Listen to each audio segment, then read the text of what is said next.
Bismillahirrahmanirrahim. Assalamualaikum warahmatullahi wabarakatuh.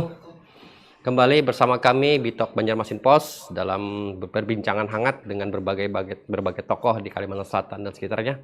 Dan kali ini kita akan membahas masalah bencana alam yang terjadi di Kalimantan Selatan, khususnya di Kabupaten Banjar.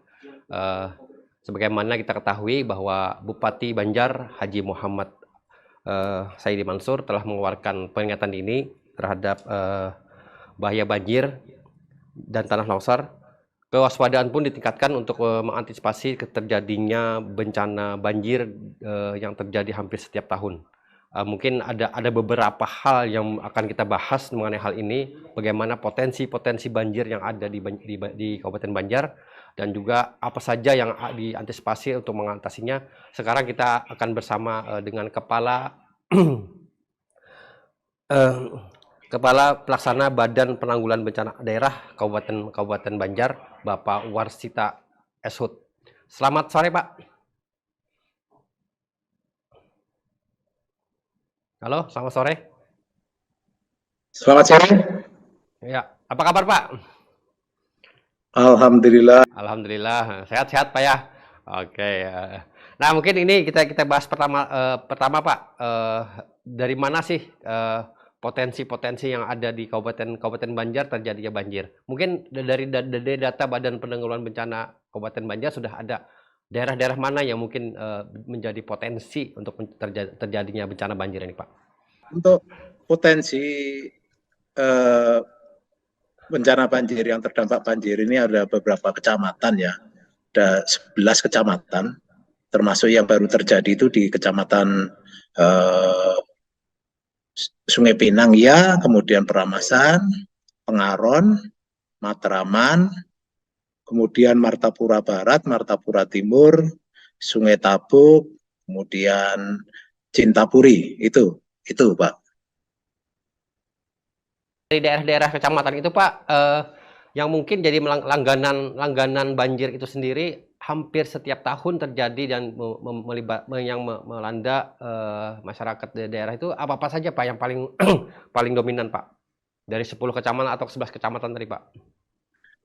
Oh, dari 11 kecamatan tadi ada yang langganan itu ya jelas Pengaron ya, Pengaron, Sungai Pinang, kemudian ada 10 kecamatan, Martapura Barat, Martapura Timur, Matraman, ya, Astambul, Sungai Tabuk itu. Ya.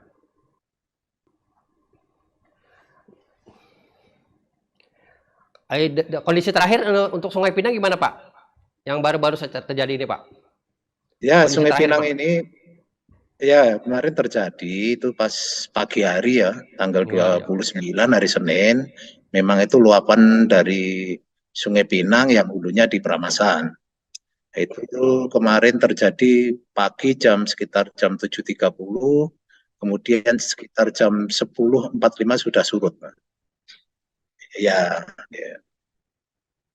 Aja, Pak, yang menjadi penyebabnya, Pak? Apakah memang dari Sungai Peramasan itu sendiri atau memang dari faktor alam lain, Pak? Yang mungkin masalahnya kan ini terjadi hampir setiap tahun gitu. Jadi potensi-potensi bisa kita antisipasi sejak dini gitu. Apa yang disebutkan oleh Pak Bupati itu sendiri, Pak? Ya, kalau kebetulan ya, kalau dilihat dari perakiraan cuaca itu memang yang potensi hujan yang sangat lebat itu potensinya ada di Aranio, kemudian Peramasan ya, Peramasan itu. Nah, kalau Aranio karena ada waduk masih aman, sedangkan di Peramasan ini kan belum ada waduk, ini belum ada bendungan. Nah, ini yang mengakibatkan sebenarnya karena memang hujannya yang di atas normal gitu. Jadi memang identitas hujan itu sendiri, Pak, yang menyebabkan banjir di Sungai Pinang ini sendiri. Nah, Pak, betul. Untuk korban sendiri, Pak, Sungai Pinang ini ada berapa dari catatan oleh Badan Penanggulangan Bencana, Pak? Ya, kemarin kawan-kawan sudah ke lapangan. Ya, kawan-kawan sudah ke lapangan bersama instansi terkait. Itu kemarin setelah dicek ada instansi dari kemarin dari BWS ada, kemudian dari PUPR Kabupaten ada, kemudian dari Regu Damkar untuk penyelamatan, dan dari SAR sudah ke sana. Kemarin kami juga sudah membagikan logistik ya untuk masyarakat setempat. Jadi itu kemarin dari informasinya itu ada jembatan yang putus karena akibat banjir, ada jembatan putus dan sekolahan yang dilalap banjir gitu.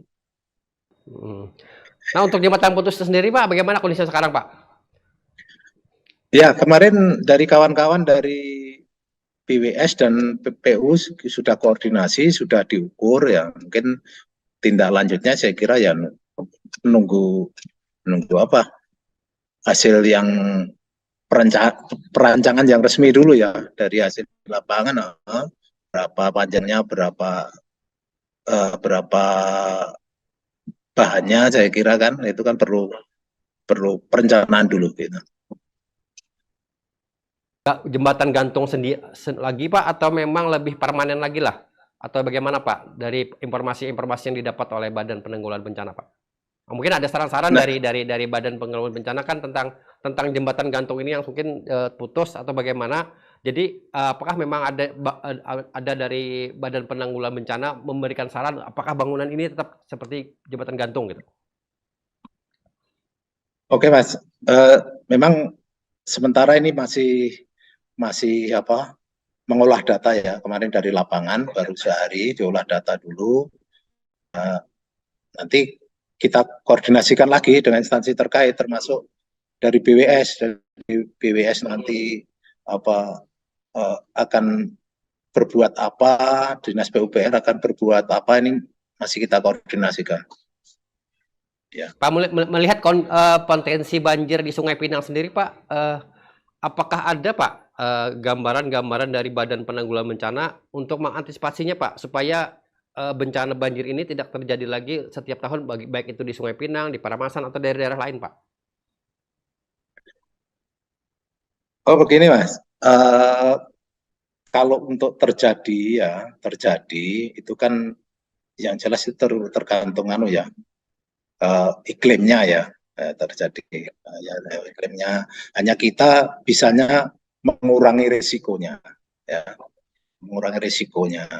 Nah, mengurangi risikonya ini kita sebenarnya sudah ada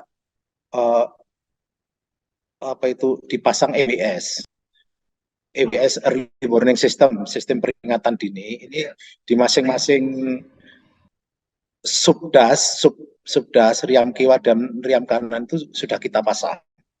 Itu termasuk kemarin di Sungai Pinang sudah ada satu kita pasang, kemudian di Pengaron sudah ada, di Benteng, kemudian ada di Tambak Baru itu, kemudian yang satunya di Sungai Arfat yang di Riam Kanan. Jadi peringatan dini ini maksudnya begini, kalau ketinggian air di Sungai Pinang itu kemarin sudah kita deteksi, sudah keluar itu. Kalau pas ketinggiannya waktu itu 350 cm, berarti 3,5 meter. Nah, itu berarti dalam keadaan waspada.